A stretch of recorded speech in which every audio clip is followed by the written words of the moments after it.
Hey, this is Bridger Pennington, and you're listening to the Passive Investor Show. The views and opinions provided on this show are for informational purposes only and should not be misinterpreted as an offer to buy or sell any securities or to make or consider any investment or course of action.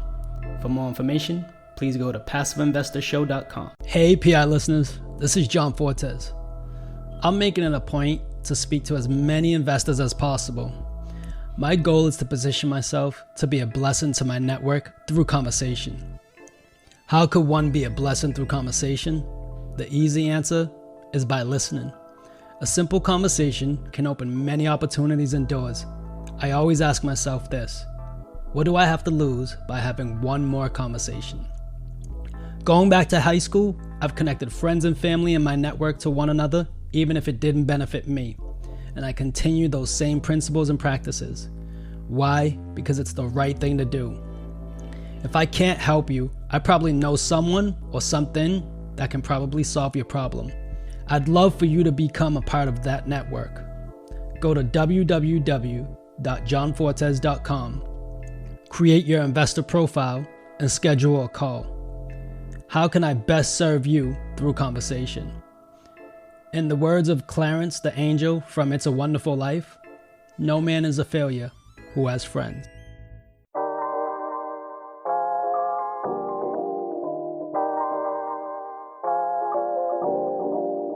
And now, the Passive Investor Show. Here's your host, John Fortes. Welcome, PI listeners, to the Passive Investor Show. I'm the Passive Investor Consultant, John Fortes, your host of the only ranked podcast for passive investors in multifamily syndications and real estate funds. Our goal and purpose of this show is to be a resource to investors and help them master their passive investments by beating inflation 1% at a time.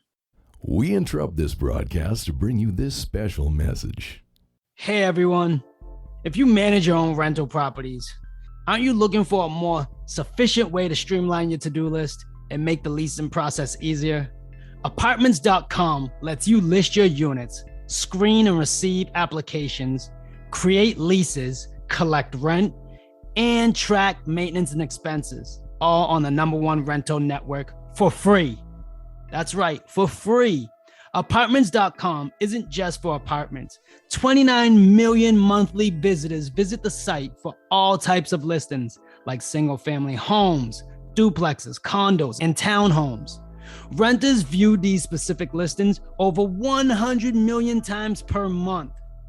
This valuable exposure and a robust suite of resources are available to you as a landlord for free.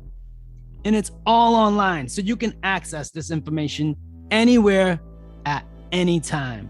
If you're ready to find the perfect tenant, get started today by listing your units on the #1 rental network. Go to apartments.com/John Fortes. That's apartments.com/John Fortes. Why not take advantage of the free tools right at our fingertips? Go to apartments.com/John Fortes. It's free. Just in case you didn't get enough of Bridger Pennington, we brought him back for our infamous Quick Hitter 101 series.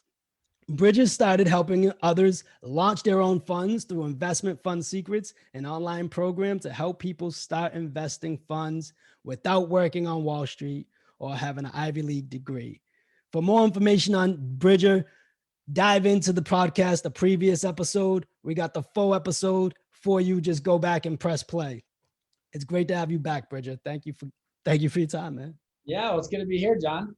Let's dive in. Awesome, man. Awesome. So on the first episode, we dove in why we need these funds, right? It's pretty awesome. You enlightened us. We love the energy and what you brought.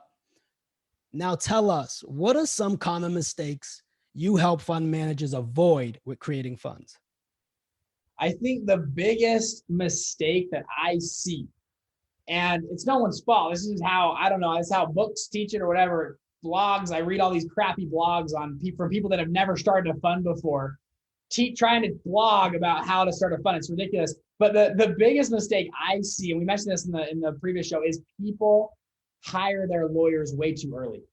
Most people have a fund idea thesis. The first thing they do is say, okay, we got the idea. Let's go spend $30,000, $40,000, $50,000. Let's hire some lawyers and let's do that whole thing. And I had a great mentor tell me this: is Bridger, you don't want your lawyers to also be your teachers. I see that kind of, I guess, to dovetail that, most people that go talk to a lawyer, the reason it costs $40,000 or $50,000 for a lot of people is because they walk into a lawyer's office and they go, I want a fund. And okay, what type of fund do you want? They start to riddle off Regulation CF, A funds, Regulation D funds, 506B, 3C7, 3C1, 3C5 funds. What do you want? And they go, I don't know. And the lawyer then starts to teach them about funds, and they bill $500 an hour, $750 an hour. And lawyers love to teach, they love to talk slow, and they love to educate you on funds. And what I see a lot of people do is they go in, they are paying very expensive tutoring lessons to lawyers. They set up their fund docs. Okay, they write the check, $30,000, $40,000. Great, we got these docs. They then go pitch investors. And investors don't like it. Or they say, well, like, can you tweak something, or can you change this? Or actually, and they now over the next couple of months are like, wait, maybe we should add another partner. Or maybe we should iterate and change this thing. And guess what they have to do? They have to go back to the lawyers and repay them $500 an hour to tweak the documents. It's a terrible process. And that's why we talked about in the other show. I won't reiterate it, but we call it the fund launch formula. To go through, you do that. The fund docs are literally the last thing you do. You find a great thesis, you frame it out, you get your pitch deck, you go and pitch investors first. Get soft commitments, get people lined up, go back to your thesis, rebuild your team, go back to investors, do that process a couple of times. And then and only then, when you've got soft commitments lined up, when you've got that momentum behind you, then and only then, okay, let's call the lawyers. And when I hire lawyers for me, my last fund, actually, it was pretty funny. I called 5 different lawyers just to get quotes. I got quoted $12,000 all the way up to $120,000 for the same fund. And it was a first-time fund, $50 million, not that big. So it's not that crazy of a fund. And the lawyer I chose, I said, hey, if I save you time, can I, you guys, because a lot of times the lawyer will say, like, it's just 30 grand, right? And I walked in, I said, hey, I literally have mapped out the entire fund. I know what funds are and how they work really well. I've already done a couple of them. And I said, hey, I want XYZ with a drink and a side of fries. And this is what I want. And bam, my current fund, we set up for about 12 grand.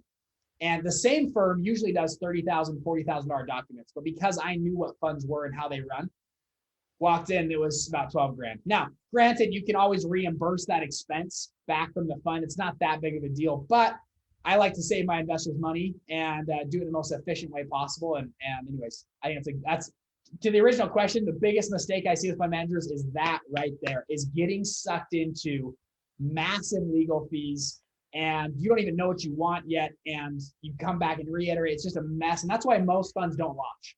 They get somewhere stuck in there and they never end up launching. And now you're stuck with a $40,000 legal bill.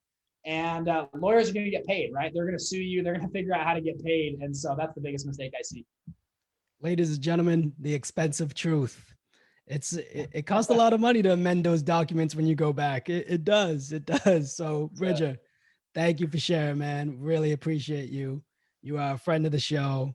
So thank you for stopping by. We really enjoyed the conversation. Thank you so much, John. Don't forget to download your free copy of the investment tracker. It allows you to track up to 5 investments, compare sponsors, markets, and most importantly, projected versus actual returns. To get your copy, go to www.projectedreturns.com. PI listeners, thank you for listening. As always, we hope this was the best resource for your investment strategy, but also the best use of your time. Remember, if this episode helps you, you can help us by leaving a review on iTunes. I hope you feel compelled enough to share it with someone you think this would resonate with as well. As much as it pains us to leave you, but you know what time it is. Time to go put this into practice. Till the next time we meet, happy investing. PI listeners, I'm grateful for your time and I appreciate you for listening. It would mean the world to me if you went to iTunes and left a rating and written review. Let me know how you feel about the show. It really makes a big difference with getting the podcast out there. Don't forget about our Facebook group, where all of our guests are members of.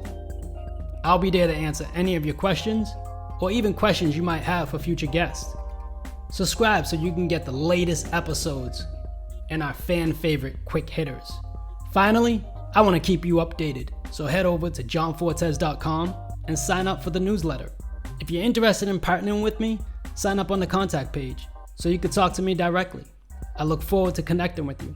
Happy investing.